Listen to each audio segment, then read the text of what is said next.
మరియు సంజానీయంలోని వృద్ధులందరూ ప్రభువును ప్రార్థిస్తాము. ప్రేమల కొరకు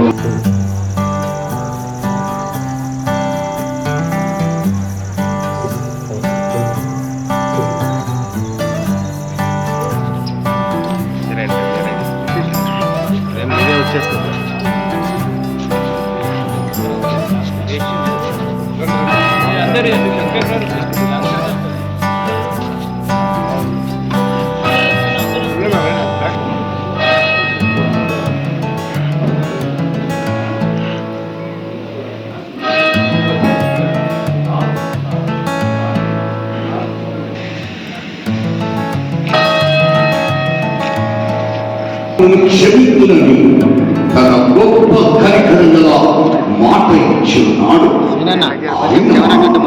మన ఆసియా ఖండంలోని రెండో ప్రసిద్ధి గాయించిన CSI church Medak CSI church.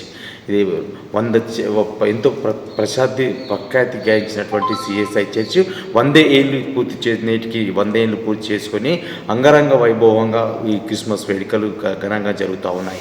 ఈ క్రిస్మస్ వేడుకల్లో 100 సంవత్సరాలు ముగించుకున్న సందర్భంగా ఇతర దేశాల నుంచి కూడా ఇతర రాష్ట్రాల నుంచి కూడా భారీ మొత్తంలో భక్తులు వచ్చేసి ఉదయం 4 గంటల నుంచి కూడా ప్రార్థన చేస్తూ ఉన్నారు. ఉదయం 4 గంటల ప్రాంతంలో సిల్వను ప్రత్యేక ప్రార్థనతో పాటు చుట్టూ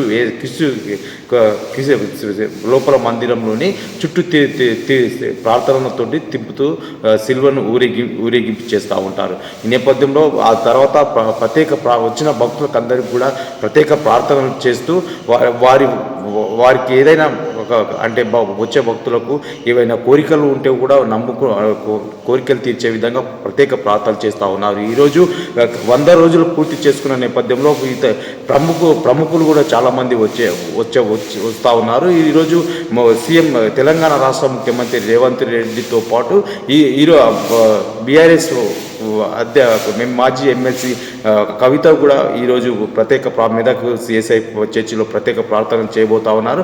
దీనికి సంబంధించి 1924లోని స్థాపించినటువంటి వాక్లర్ గారి మన్మళ్ళు ఈ మన్మరాళ్ళు కూడా సైతం ఇక్కడనే అంటే మెదక్లో ఉండేసి వారి ఈ రోజుకి 12 రోజుల పాటు అక్కడనే మెదక్ చర్చిలో ఉండేసి ఈరోజు ప్రత్యేక ప్రార్థనలు కూడా వారు కూడా పాల్గొనడం జరిగింది. ఈరోజు అలా అంటే వాళ్ళు వచ్చేసి కూడా వాళ్ళ తాత సంపాదించిన ఆస్తిని ఇంత 300 ఎకరాల్లో ఉందా అని చెప్పేసి కూడా వాళ్ళు కూడా ఆకర్షించే విధంగా 12 రోజుల పాటు ఇక్కడ మెదక్ చర్చిలో ఉండి వాళ్ళు ప్రత్యేక ప్రార్థనలో పాల్గొన్నారు.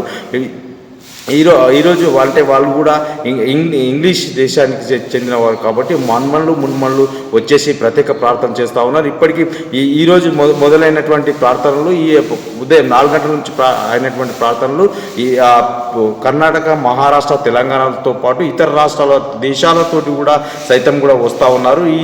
ఈ ప్రార్థనలు ఇక 4 గంటల నుంచి మొదలయ్యాయి. ఇక ఎంతమంది వచ్చినా కూడా అంతమందికి ప్రత్యేక ప్రార్థన చేస్తామని చెప్పేసి కూడా అక్కడున్న బిషప్ గారు చెప్తా ఉన్నారు. కెమెరామెన్ నర్సింగ్తో వీరన్న మెదక్.